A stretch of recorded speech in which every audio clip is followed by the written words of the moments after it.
morning, everybody. It's truly an honor and a pleasure for me to be here in Taiwan for the first time. I'm really, really excited about the opportunity to be able to present my work and this journey through the world of neurofeedback with everyone here today, as well as tomorrow's workshop. And so we are going to have a very productive day, I hope. And like Paul was saying, I'm going to try to make everything more hands-on with lots of practice, because that's the way I like to run the workshops for the most part. I like people to use the equipment and get an idea for what it feels like and what the protocols are like, and do some theory behind it so that we cover the basics, but we'll try to make it more hands-on, more of a practical experience, so that you guys can have a feel for the way I work. And hopefully it will be something that would be, or will be beneficial for all of you. Now, it is my understanding that we have varying degrees of experience here. Some of you might be new to the field, and some of you might have way more experience. So whatever we work on today, I'm going to try to address to the best of my abilities. And if there's something that was left behind, something that was not clear, please ask as many times as you need, okay? If it is not clear, please ask me and ask me and ask me, because if you're not satisfied, then I'm not satisfied. And so I want you to understand what we're doing here, so you can go home and then go to work tomorrow and start using it with your clients successfully. And you know, I want you to live with a grown sense of confidence in that you can do a more optimal, more integrative neurofeedback and biofeedback training with your clients to help them heal, help them get better. And so that's what we'll focus on. I will share in a second the outline that we have for today, and we'll try to stick to it as much as we can. If there's something that's not covered by the end of the day, because I understand some of you have to go early, then I would be more than happy to consult with you on the phone, email, Skype. I mean, we'll find a way to do it. So this doesn't end here. You know, doors are open for us to communicate more now and grow the field, which is ultimately our goal. Okay? I understand that. Also understand that some of you use other equipment. This is going to be focused on my media, the Nexus 10 and BioTrace software. And I'm going to use some qEEG examples as well with WinEEG from Mitzer, which is the software that I use in my work. And so we'll do a combination of both, and I will talk about how I integrate different perspectives into my practice, and hopefully that will give you an idea as to how to work with certain clients that you may have in mind, and you'll feel you're being very productive with, or the protocols are not being very successful, or how to improve your intervention strategies with the work that you do to be more successful. Because after all, what we want to do is have happy clients who bring us more happy clients, and who are healthy. We want to help people get healthier, and that's the main goal. So that's what I want to share with you today, my experience. And I usually have this picture here because I have been doing rock climbing for the past 3 years now. And I started one day. This is in beautiful Suezca, Colombia. It's about a 45-minute drive from Bogota, and I go there every Sunday and do climb for 4 or 5 hours. I started doing rock climbing because I'm phobic to heights. I actually have a phobia of heights. And so one day I heard about the place, and I drove, and I met this guy from the United States, this American guy who was climbing, and he told me that I should try it. So I spoke with a friend of mine who's also from the United States, and I said, I'm going to go climbing next week. You want to come with me? And so we both went, and 3 years ago I wouldn't think I would be doing it. Now, the interesting part of rock climbing is that I found that it really helps with neuroplasticity. I have found that it's been really helpful to my brain and my overall mental health. So much so that there are some people in the Netherlands using rock climbing to treat depression and deep clinical depression with really good results. And so it's something that I started using with my clients too. So some of my clients have started rock climbing as well, and they're seeing and experiencing the benefits of it. And so I noticed that after climbing, I was less stressed at work, I was happier at work, I was more focused at work. And the most salient feature of it, the most salient outcome of my climbing has been my overall sense of confidence in myself, in being able to climb higher and higher every time, and in taking more risks. So I became more of a risk taker, and I'm more confident in the way I approach everything in my life after rock climbing. And so when I started looking at it, I thought to myself, well, why not integrate this with the neurofeedback and the biofeedback and the brain spotting and all the things that I use in my work. And it's been providing and showing wonderful results. So this takes me to the essence of today's work, which is integration. Okay? And the reason we're here today is because we work with this fella right here. Okay? So we are studying, treating, changing, optimizing the brain.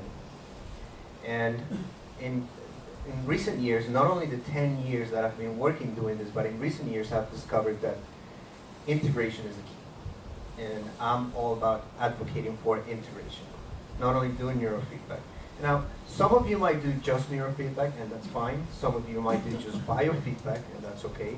Some of you do just talk therapy, and that's okay. But in my experience, integrating all those areas, it's much more successful. It gives you better outcomes when it comes to treating clients.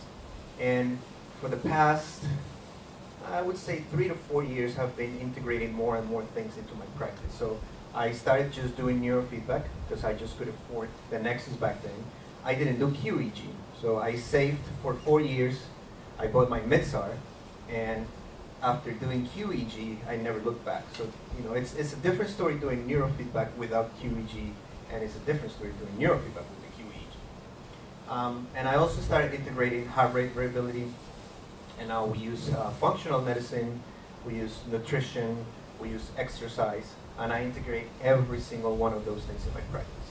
So every client, every new client that comes to see me has to go through the entire process. They have to go to the functional medicine doctor, they have to go to a nutritionist, they have to do an exercise program, they have to do the neurofeedback, the biofeedback, and if the case requires to do psychotherapy or medication or whatever the case warrants based on the assessment.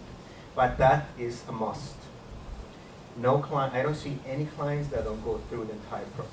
If they say, no, I don't do exercise, well, we're sorry, this is not the right clinic for you. And the reason I don't do it anymore is because I'm finding that when people do the integrative work, they have much better results. And they adhere better to the training.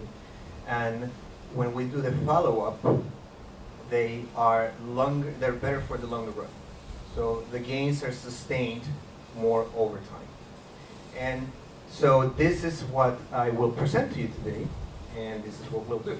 And so we'll do some qEEG based work. I know that you already have training in neurofeedback short while ago, and so you have the basics of the delta brain waves and the alpha brain waves and SMR rhythm and ADHD protocols, things like that. But the idea is for me to be able to augment and increase that range of intervention and the range of possibilities. Because after all, the brain is an organ of possibilities, okay? And it's the organ that gives us the ability to be better, happier, more productive, better clients, better professionals, better husbands and wives and children and teachers and things like that. And when the client comes to see us is because their brain is dysregulated. So in essence, what we're doing is taking a client from dysregulation to regulation. And we do it with neurofeedback, we do it with heart rate variability biofeedback, we do it with exercise, we do it with all these techniques that we have available to us today. So neurofeedback is very useful, it's a very powerful tool, and it's a doorway into the secrets of the brain and what lies beneath the connectivity and the rhythms and the phase and the coherence and all of those things that we do when we do neurofeedback. And so that's the invitation that I have for you. Okay. Now, as I said, I've been doing this for 10 years, and I started doing it back in 2008 when I took my first training with Stents Corporation in the United States. I graduated in 2002 with my bachelor's degree from the University of South Florida in Tampa, and I returned to Colombia and registered for a graduate program in sports psychology. And from 2003 through 2007, I worked with the Olympic Committee in Colombia doing mental training with athletes, which is something we're going to talk about a little bit about today as well. And during my training in sports psychology, I noticed that it was very cognitive based, and it was refocus, visualization, thought reframing, respiration, all the basic things we do for the most part in cognitive behavioral therapy. But I noticed that some athletes were not getting the gains that they were expecting, or that I was expecting as a professional. And so I started doing a research, and I did some research, and I came across biofeedback and neurofeedback. And it was a happy coincidence, it was by happenstance that a guy named Fernando Juarez, who is a psychologist in Colombia from Spain, came and gave us a talk about neurofeedback and biofeedback. And to me, that was love at first sight. So that's when I realized this is what I was looking for. This is the window into the athlete's mind, into the secrets of why athletes lose their focus and why they get anxiety and why do they choke under pressure and they get the yips. And the yips is a condition in golf that golfers get when their game goes south. And so I quit my job and flew to the US and took my training.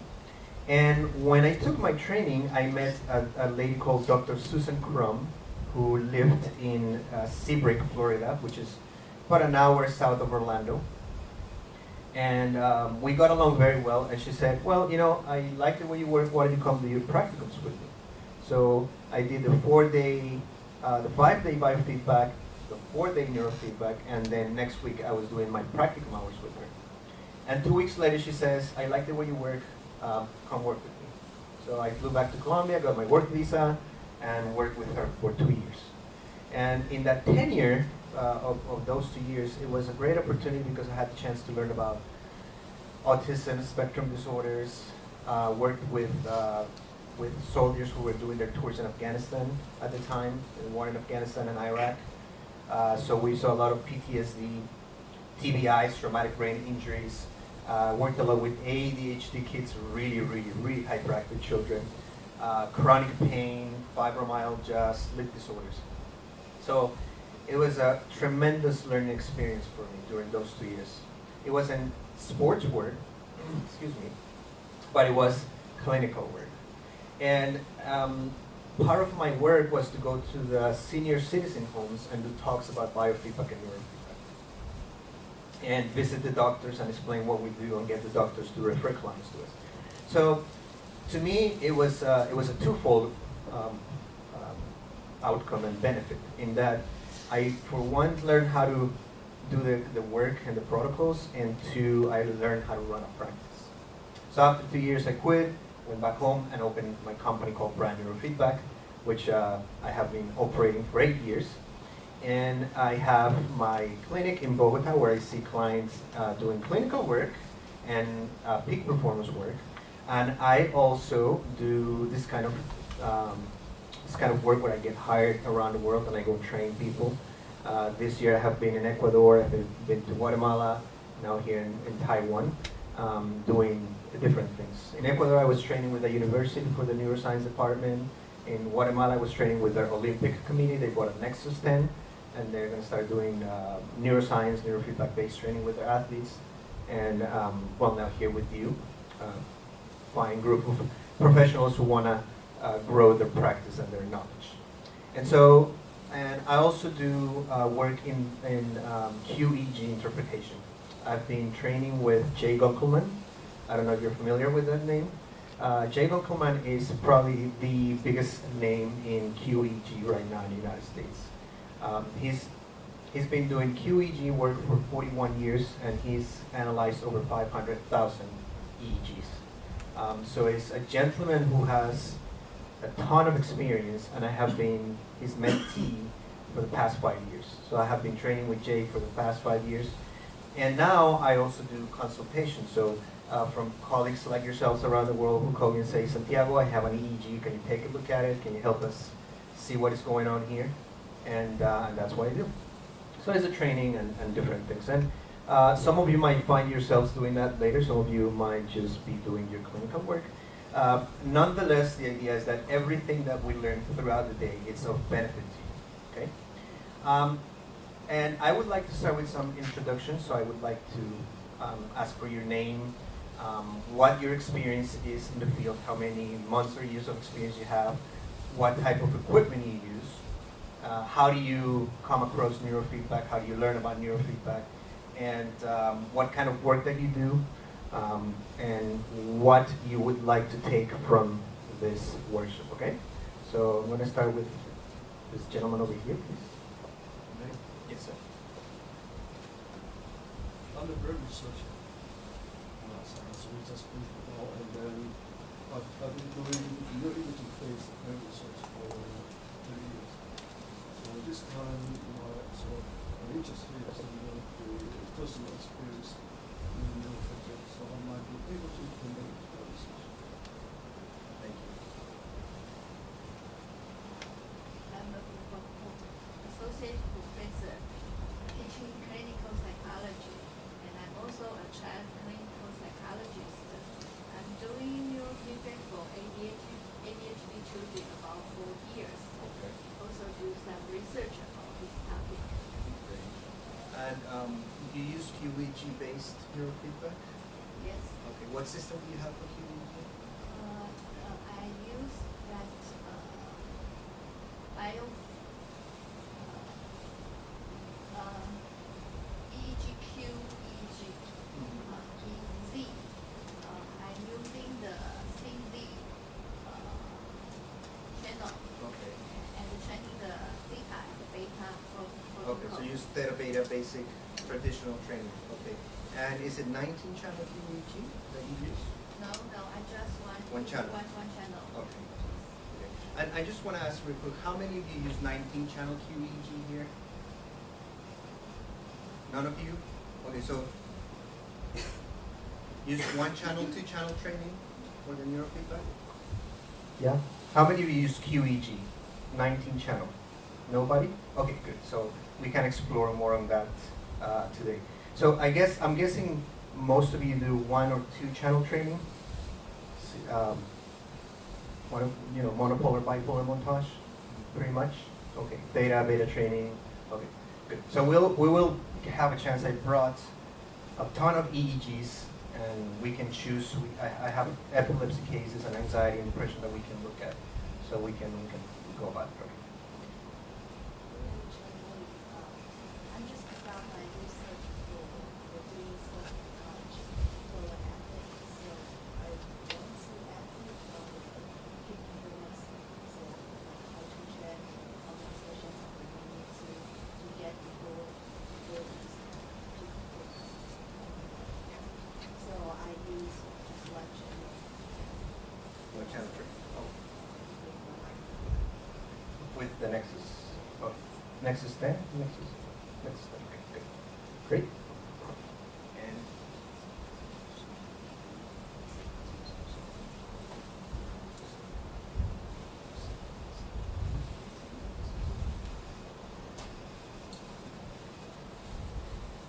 She has some trouble in speaking English. Maybe Okay. We can turn next one, then she Sure, will no problem. Thanks. Okay, thank you. okay. I'm John. Okay, I'm an assistant professor of my research basically on to treat depression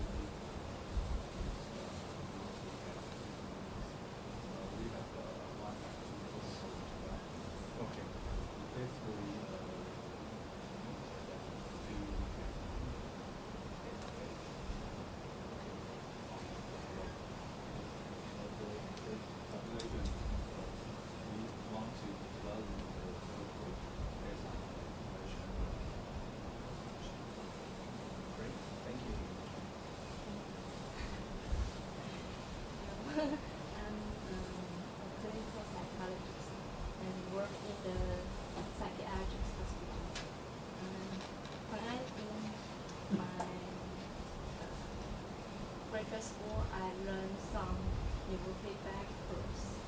So I learned some basic information about neurofeedback, but I have no experience in treating the patient. Okay. So I want to know how to treat the trauma patient.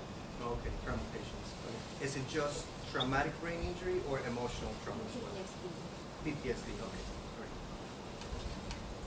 Hello, I'm Eva. I'm a clinical psychologist too, and I have no experience in qEEG or biofeedback. I just want to know how to use the theory with the equipment.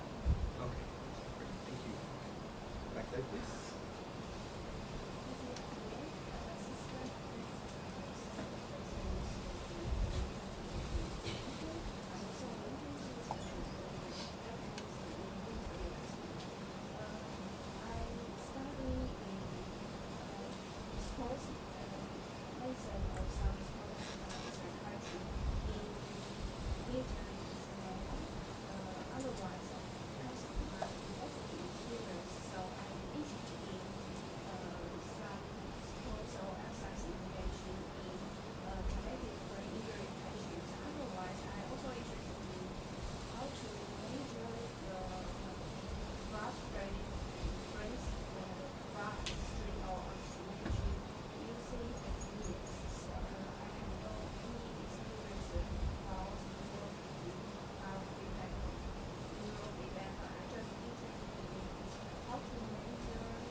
And what you do respiration biofeedback? Breathing biofeedback? What kind of biofeedback do you use? Breathing, temperature, heart rate variability. Okay, and what type of equipment do you use? What amplifier? Is it an M wave, a Nexus? What equipment, what amplifier do you use? What kind of equipment? Nexus, mine, M wave.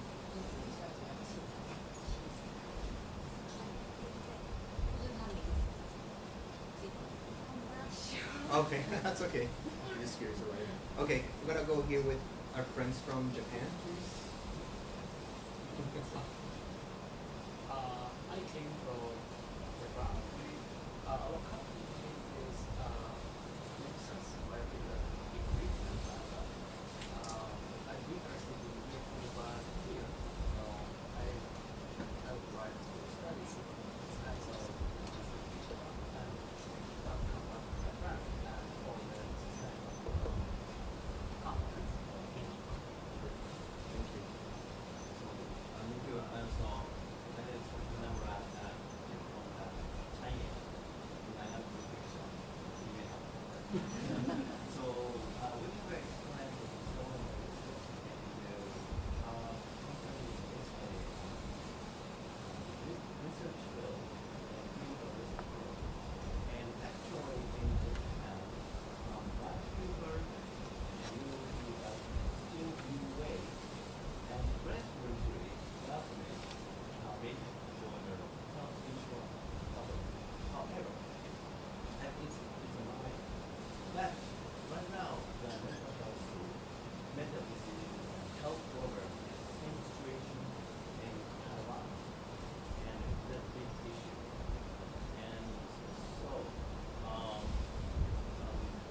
Biofeedback, okay. So you don't know much about neurofeedback, but you use biofeedback. Okay, okay. Thank you. Right there, please. My name is Tiffany. I'm a mental health therapist. So I just started a company who was interested in developing neurofeedback and therapy. So we don't have a specific equipment we want to use. So I just here to learn. It's qEEG, which is therapy. Okay. So their focus is more on how qEEG and therapy and treating patients with depression and anxiety, depression, and stress-related mental disability. Okay, great. Thank you. Like that, please. I'm a clinical psychologist. I have no experience about qEEG, but sometimes I use biofeedback.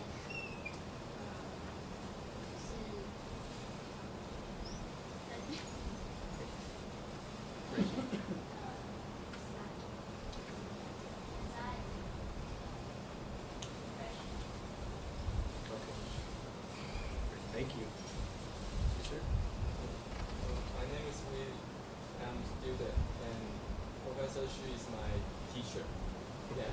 So we use neurofeedback for ADHD children, and my personal interest have sports psychology. And our lab have reaction time training, and it has some for sports. But I don't know how to really use to players, how to gain their performance Okay. or using some technique. Great. Thank you. Yeah, you.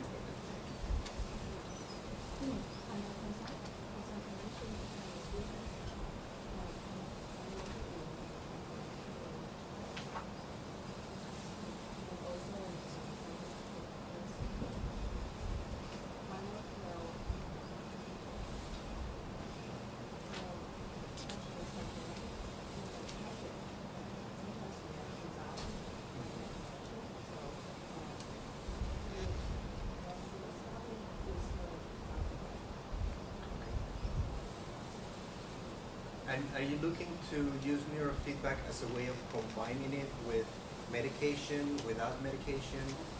Both, maybe? A little bit of both. Okay, great. Mhm. Thank you. I'm also a clinical psychologist, but I have little experience about this. I have joined ADHD workshop of Dr. Lee. So I just want to learn about this. Great. Learn more. Learn more. Great. Thank you. Hi, I'm Kenny. I'm a biologist, and my research is focused on health food development.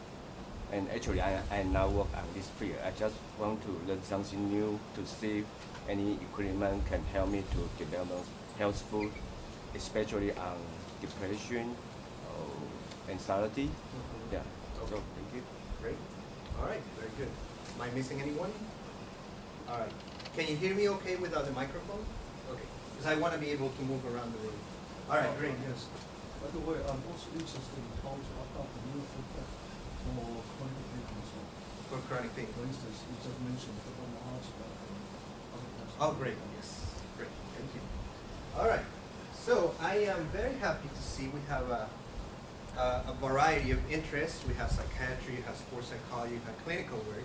And I think it's a very good thing because we're going to be able to combine experiences. Now, the other important thing is that you guys get feedback from each other. And I'm actually very thrilled to have some psychiatrists here in the building because in Colombia, it's been the experience that a lot of psychiatrists are not very open-minded about neurofeedback. There's still a prevalence and the tendency to follow medication-based protocols. And a lot of psychiatrists and neurologists back home tend to see neurofeedback as snake oil, placebo-type treatment or black magic or something. And so, as psychiatrists, my hope is that you also see that nutrition and exercise are very useful elements into a client's treatment. And when combined with neurofeedback and biofeedback, you are going to see absolutely magnificent gains in them.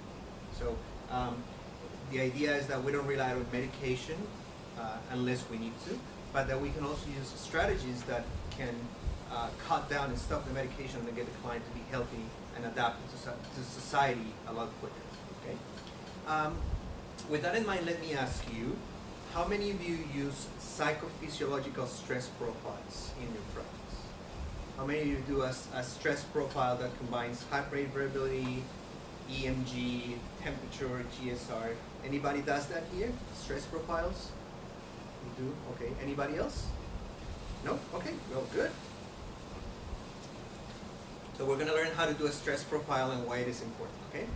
So let's get into business and go over what we're going to talk about today. And normally I was talking to Paul yesterday, and we're scheduled to go around 5, but everywhere I go do a workshop, I tell people, whenever you're tired and you want to go home, tell me to stop. So I will go until you want me to go, okay? Because I'm here for you to learn. That's the idea. So if we go a little bit past 5, and that's okay with you, Paul, and that's okay with everybody here, I'll go, okay? So if it is 6 o'clock and you want to keep going, we'll keep going. If it's 6 o'clock and you're tired, you want to go home, start throwing things at me, and I'll go home. All right? So I just want you to feel comfortable, and I want you to get every single minute out of this. Okay? And because we have some things to cover, we might have to extend our schedule a little bit. Okay? But it's because I want you guys to learn this stuff. All right? So with that in mind,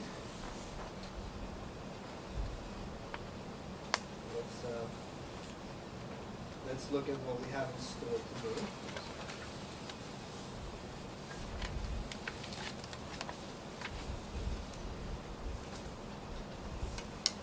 So that's the outline that I had planned for today. We're gonna start talking about trauma, because I know a lot of you, or some of you, are interested in PTSD. But I think it's very important that everybody covers trauma. And I will explain, as we go throughout the lecture, I will explain what is important. And we're going to talk about psychophysiological stress, the stress response, the HPA axis, and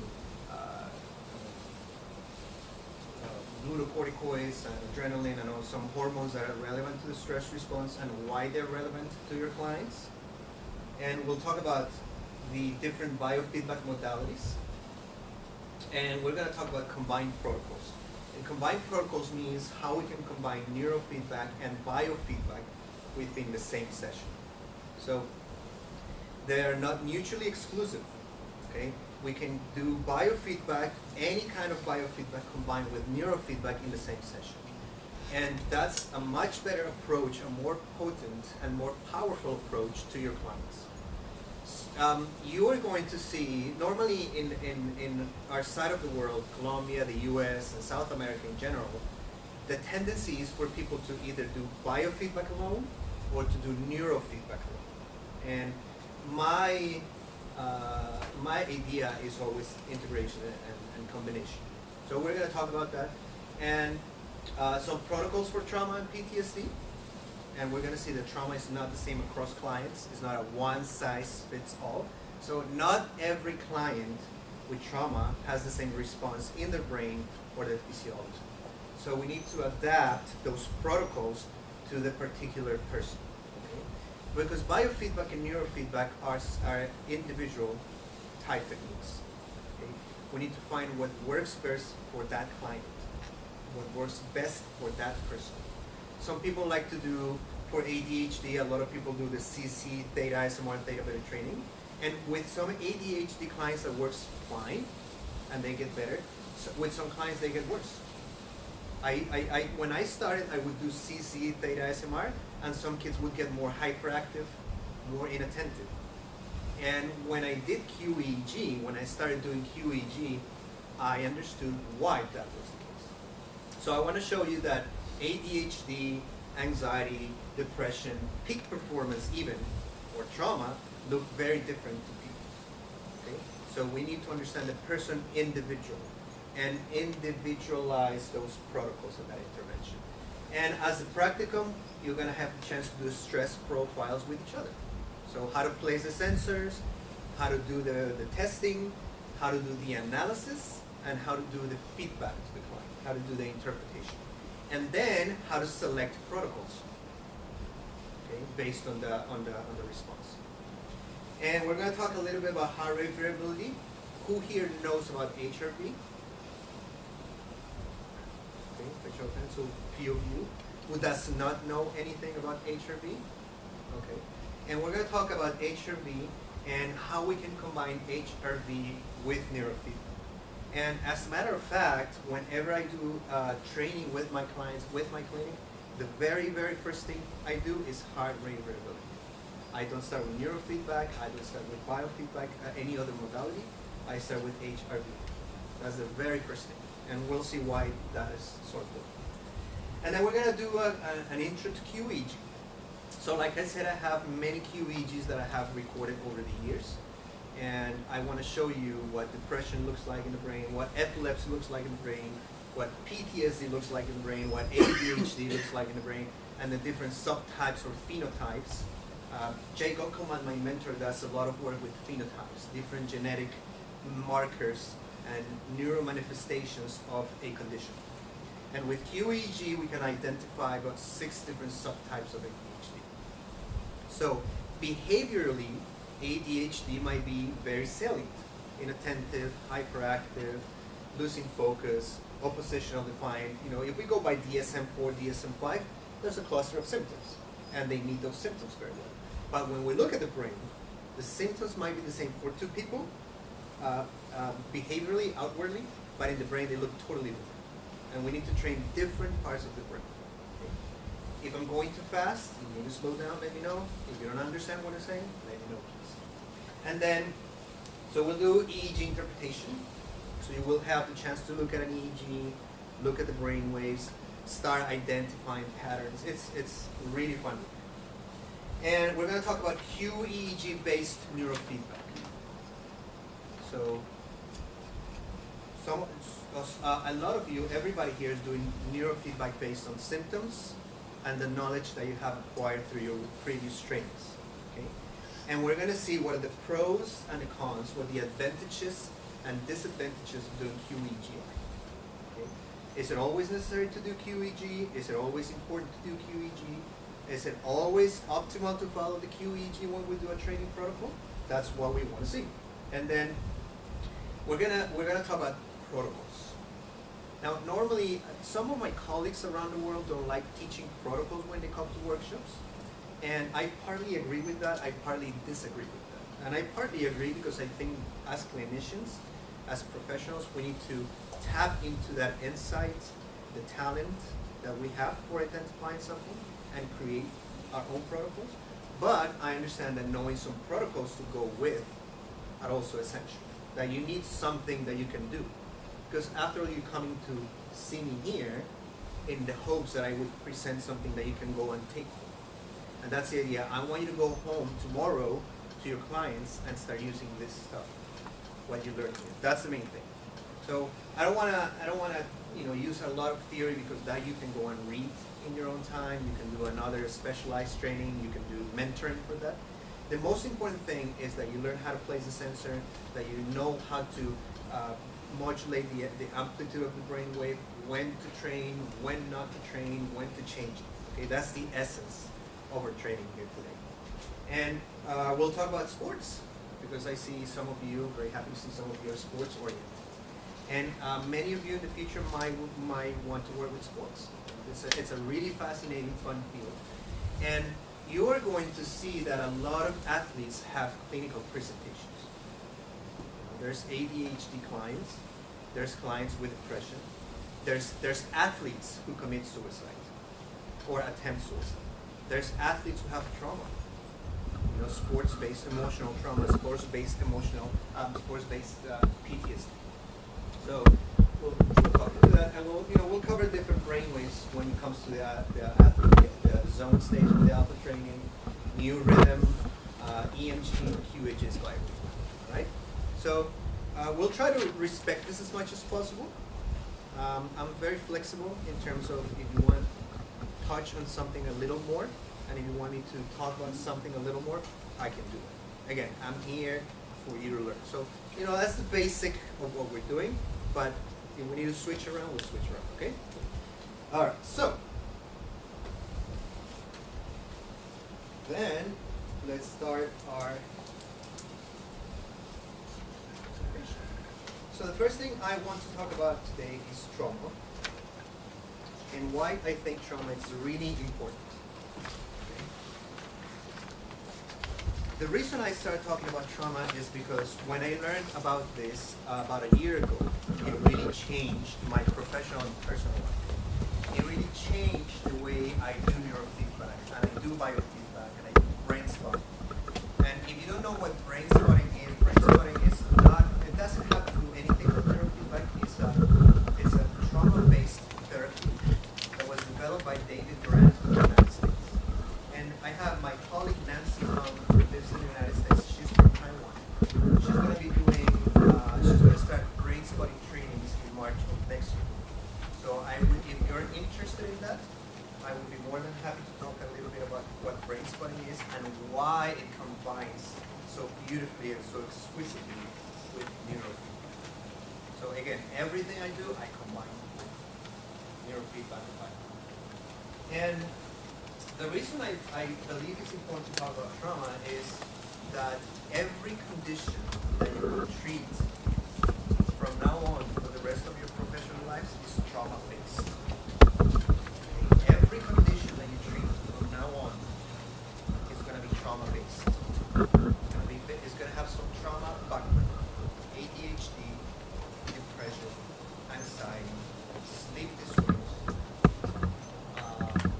maybe epilepsy, traumatic brain injuries. They have a base. They're based in trauma, emotional trauma. Okay? So the first advice that I want to give you is always do a trauma history of your client. Whichever condition they come with, regardless of the condition they present with, always do a trauma assessment history. Because more than likely, there's going to be a history of trauma background. Now, that client may remember what the trauma is, sexual abuse, PTSD from war, psychological abuse, a car accident, losing a loved one, or the client may not remember because the trauma can be pre-verbal. So when our mommies are pregnant with us, they can get traumatized, and so can we. So the client might not remember, but always, my advice is for now, always do a trauma assessment history, regardless. Okay? Now, the client might say, no, there's nothing, and there might be something. So try to be really thorough, very profound in your assessment, and you will find something. And why do we study trauma? Well, everything started in 1997 when the CDC, the Center for Disease Control in the United States, and this company called Kaiser Permanente did what's called today the ACE study, or the ACE study, which stands for Adverse Childhood Experiences. The interesting thing about the study is that it was done by physicians, medical doctors, not psychologists. And these doctors were initially studying disease in the population. So they surveyed 17,000 people ages 18 and older. So all of them were over the age of 18. And they were discovering that the diseases, the illnesses that they were presenting were connected to previous childhood experiences. And so they looked at a series of dimensions that are very important. And these you have to look for, probe for, or ask for when you do your assessments. So see if there's emotional abuse, meaning you were insulted, you were put down, you were treated in a way that emotionally and physically hurt you. Obviously the physical abuse being punched, hit, slapped, thrown, all those things. And sexual abuse. In the category, they categorize it as being abused by a stranger 5 years old. So there's probably a history of sexual abuse, there's probably a history of emotional abuse, there's probably a history of physical abuse. Even ADHD children, a lot of ADHD children, their behaviors are based out of trauma. Okay? And their hyperactivity and their being inattentive can get exacerbated, can get worsened by the trauma. I also looked at domestic violence. So my dad treated my mother violently. He hit her, he insulted her, he abused her constantly. And I was a witness to that. So being a witness to domestic abuse, domestic violence is also a component. Substance abuse. So abusing alcohol and other illegal substances at home can be cause or a trigger for trauma. Mental illness. Many of your clients will have a history of mental illness in the family, or physical illness that is connected to the mental illness. Some of the depressive clients that I work with, they have relatives with diabetes or hypertension or other conditions that are related to the psychological illness or condition that they're presenting. So it's very important to not only do a trauma history, but also do a thorough medical examination of the client. Your client needs to be checked for a lot of things. Brain tumors, heavy metals, gastrointestinal inflammation, all those things. And we'll talk about that in more detail. Your parents being separated or getting divorced, and somebody at home going to prison for a crime. And also the emotional neglect, being neglected emotionally, not being touched, not being carried, not being caressed, not being fed, not being talked to nicely, just being neglected. And I will show you some qEEGs of children who have been adopted or who have been in foster care, and they have a particular signature it's telling of the things they went through as a consequence of the lack of physical and emotional contact. Okay? So they developed this pyramid, and it's a sequence that goes in a linear order, which starts with the adverse childhood experience or the trauma. So it starts with a traumatic event, whether it's pre-verbal or verbal, and we know about it or we don't know about it. And there is a disrupted neurodevelopment. So our brain is wired differently, and our organism is functioning differently as a consequence. And there's some social, emotional, and cognitive impairment.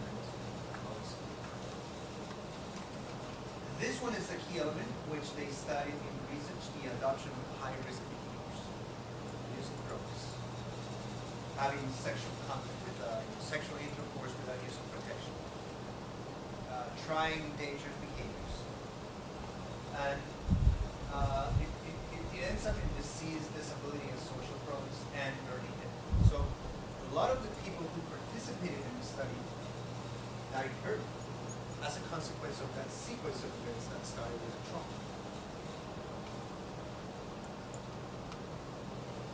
So that's very important to know, because your clients, especially in severe cases, will be at risk of early death because of the adoption of risk behaviors and traumatic or adverse events. So it's important to start here if we have a chance, but some of the time the client is going to show up all the way. The trauma occurred a long time ago, or it's an ongoing event, and so we need to interrupt that cycle as quickly and as effectively as possible.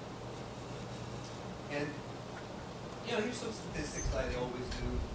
People with different levels of education and different age groups and different ethnicities. Which goes to show that basically trauma does not discriminate. All of us, or most of us, at some point in our lives are going to be traumatized by something. and at least we're going to experience at least at one point in our lives some kind of trauma. So it's important. And so here are the specific percentages for emotional abuse, physical abuse divided by gender and education. And if you look online, a study, Kaiser Permanente, you can find all of that. So this is taken out with their permission from their website, but you can find all that and you can read in book. So what did they find in terms of disease? Alcoholism and alcohol abuse, chronic obstructive pulmonary disease, depression, fetal death, health-related quality of life, illicit drug use, poor work performance, financial stress. So all of these were consequences, behavioral, physical, medical consequences of adverse childhood events. And your clients will present with this. Now, oftentimes your client will come to you and say, I want to do neurofeedback for my depression, right? Or I want to do neurofeedback for my anxiety. Or I want to do neurofeedback because I cannot focus at school. I cannot sleep at night. Now, that's the most salient feature for them. That's the most important and painful symptom. But underlying that, there's a history. And depression could be trauma-based, anxiety and panic attacks could be trauma-based, even ADHD could be trauma-based. So we need to look beneath the surface at what's going on. And this takes us to inflammatory chronic stress. And there's a really good book called Waking the Tiger by Peter Levine, which is one of the foremost authorities in trauma treatment. And he created a technique called somatic experiencing, SE. And this book is from 1998, but it's a very, very good basic textbook. If you want to understand trauma and the dynamics of trauma, I recommend that you read this book. And he says, if you're experiencing strange symptoms that no one seems to be able to explain, it could be arising from a traumatic reaction to a past event that you may not even remember. You're not alone, not crazy. There's a rational explanation for what's happening. Now this is very important. You have not been irreversibly damaged, and it is possible to diminish or even eliminate your symptoms. So trauma can be treated. Symptoms can be reversed or eliminated. Okay? Many of your clients will come with medical conditions that are more functional than biological. For example,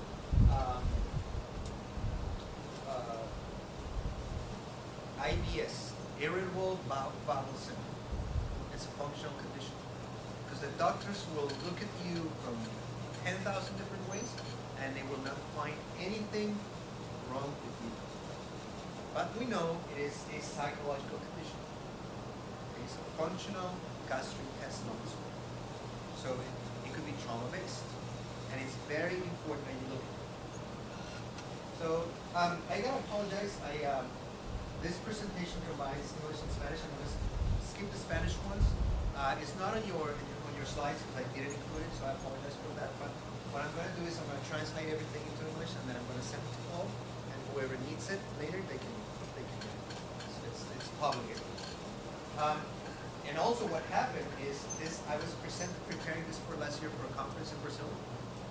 And I did a talk before that, and I had saved the PowerPoints in a USB hub, and I lost it. And it was 500 slides. So, and this was 1 week before the conference in Brazil. So talk about stress. So I had to go back home and do it again, and some of them include Spanish and combined English. But this will be in English.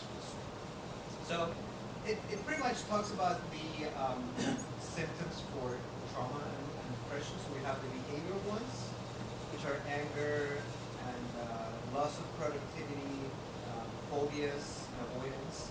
The emotional ones, anxiety, depression, rage, guilt, envy, sense of embarrassment, suicidal ideation.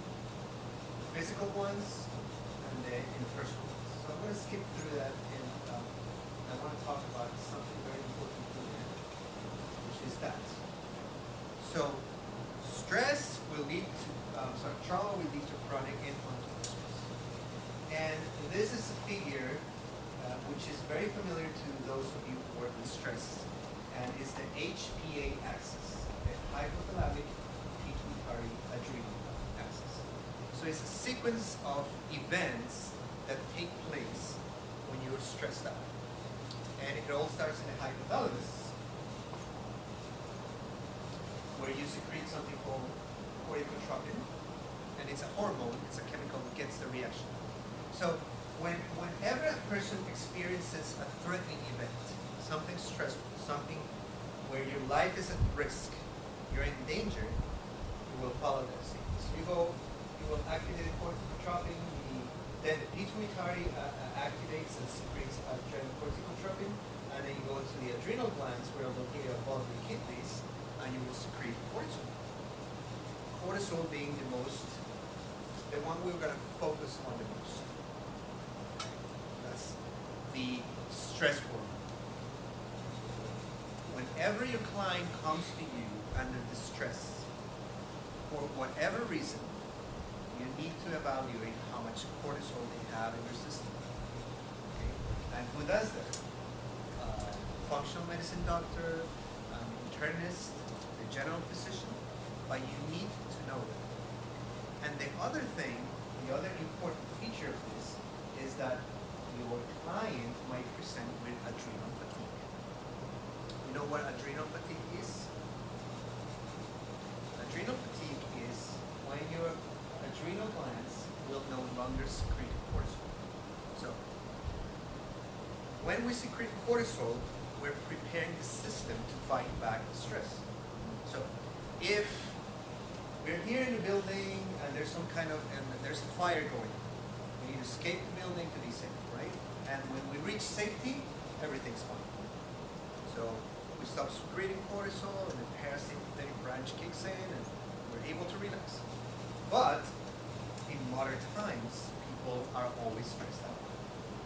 Financial problems, socio-political problems, health-related issues keep people going on all the time, which means we're secreting cortisol all the time, which at the same time means that we have cortisol circulating in our bloodstream all the time.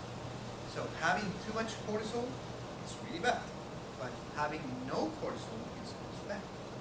So adrenal fatigue is a condition where the adrenal glands simply get tired and they say, I'm not going to secrete any more cortisol. This is ridiculous. You're stressed out all the time. This is not going to happen. I'm going to stop this. And so they stop secreting cortisol. When we do not secrete cortisol, we're in danger, because that's what predisposes to every single chronic disease. Diabetes, fibromyalgia, cancer, every single thing that's chronic and inflammatory is triggered in part because of the lack of cortisol. And the most telling behavioral component of that is when the client gets upset about everything.